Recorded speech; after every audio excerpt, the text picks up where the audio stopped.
ఆఫ్ఘనిస్తాన్తో T20 సిరీస్ను 3-0తో white wash చేసిన తర్వాత టీ20 వరల్డ్ కప్లో భారత జట్టుపై అంచనాలు మరింత పెరిగాయి.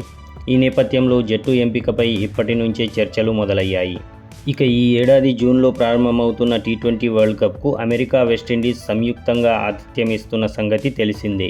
ఈ నేపథ్యంలో జట్టు ఎంపిక అధికారికంగా ఇంకా జరగకపోయినా తన మనసులో మాటను కెప్టెన్ రోహిత్ శర్మ మీడియాతో పంచుకున్నాడు. ఇందులో రోహిత్ మనసులో ఇప్పటికే దాదాపు 8-10 మంది ఆటగాళ్లు ఉన్నట్లు స్పష్టమైంది. మిగతా ఆటగాళ్ల ఎంపిక కోసమే ప్రయత్నాలు చేస్తున్నట్లు రోహిత్ పరోక్షంగా వెల్లడించాడు. అయితే ప్రాబబుల్స్లో 25-30 మంది ఆటగాళ్లు ఉన్నారని, ఇందులో 8-10 మంది ఆటగాళ్లు ఇప్పటికే తన మనసులో ఉన్నారన్నాడు. ఇక టీ20 వరల్డ్ కప్కు ముందు టీమిండియా ఆడే ఇంటర్నేషనల్ మ్యాచ్లు లేనందున మిగిలిన 2-3 స్థానాల కోసం ఐపీఎల్ ప్రదర్శనే కీలకమనడంలో ఎలాంటి సందేహం లేదు. ఇక వన్డే వరల్డ్ కప్ తరహాలోనే టీ20లోనూ చాలామంది ఆటగాళ్లను ఇప్పటికే పరీక్షించినట్లు రోహిత్ చెప్పుకొచ్చాడు.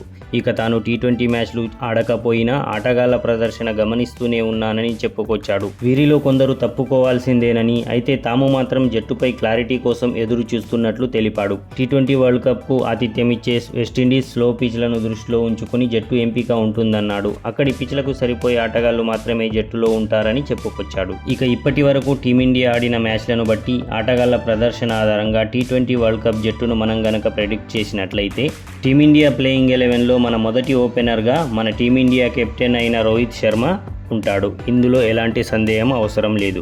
ఇక మన రెండో ఓపెనర్గా ఖచ్చితంగా రోహిత్తో పాటు యశస్వి జైస్వాల్ ఇన్నింగ్స్ను ఓపెన్ చేయాలి.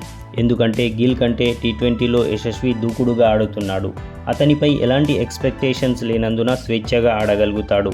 అంతేకాకుండా లెఫ్ట్ రైట్ కాంబినేషన్ కూడా టీమిండియాకు కలిసి వస్తుంది. అలాగే జైస్వాల్ డేరింగ్ బ్యాటింగ్ చేయడం వల్ల రోహిత్, ఆ తర్వాత వచ్చే కోహ్లీలపై ఒత్తిడి తగ్గి వీళ్ళు ఒక ఎండ్లో మ్యాచ్ను నడిపించగలుగుతారు. జైస్వాల్ స్ట్రైక్ రేట్ కూడా గిల్ కంటే ఎక్కువగా ఉంది. ఎలా చూసినా గిల్ కంటే బెటర్ ఆప్షన్ అవుతాడు జైస్వాల్. ఇక మూడవ స్థానంలో విరాట్ కోహ్లీ కొనసాగుతాడు.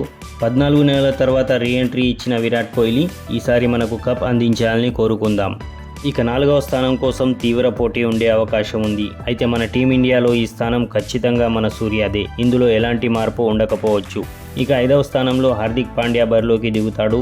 ఇక ఆఫ్ఘన్ సిరీస్ చూసిన చాలామంది ఈ స్థానం కోసం అద్భుతంగా రాణించిన శుభం దూబేను స్ట్రాంగ్ కంటెస్టెంట్గా భావిస్తున్నారు. కానీ పాండ్యా ఎలాంటి ఆటగాడో మనకు తెలుసు. అందుకే ఈ స్పాట్ అతనిదే. ఇక 6వ స్థానంలో వికెట్ కీపర్ బ్యాట్స్మెన్గా కేఎల్ రాహుల్, ఇషాన్ కిషన్, సంజు శాంసన్, జితేష్ శర్మల మధ్య పోటీ ఉంటుంది.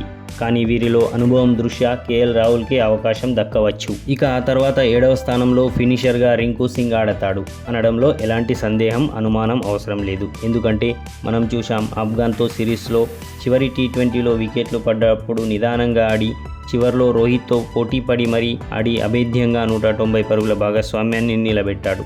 కాబట్టి టీమిండియాకు యువరాజ్, సురేష్ రైనా లాంటి ఒక ఫినిషర్ దొరికినట్లే. ఇక 8వ స్థానం కోసం బ్యాటింగ్ చేయగలిగే స్పిన్నర్లైన అక్షర్ పటేల్, వాషింగ్టన్ సుందర్ మధ్య పోటీ ఉంటుంది. వీరిలో అక్షర్ పటేల్కే స్థానం దక్కుతుంది. ఇక స్పిన్నర్లుగా కుల్దీప్ యాదవ్, రవి బిష్ణోయ్ మధ్య పోటీ ఉంటుంది. ఈ మధ్య కాలంలో ఎక్కువగా రాణిస్తున్న రవి బిష్ణోయ్కే మన జట్టులో స్థానం ఉంటుంది. ఇక పేసర్లుగా 10-11 స్థానాల్లో జస్ప్రీత్ బుమ్రా మరియు మహమ్మద్ సిరాజ్లు ఆడతారు. ఇదండి టీ20 వరల్డ్ కప్ ఆడబోయే టీమిండియా ప్రెడిక్షన్. ఈ వీడియో కనుక మీకు నచ్చితే లైక్ చేసి మీ అభిప్రాయాలను కామెంట్ రూపంలో తెలియజేయండి. Have a nice day.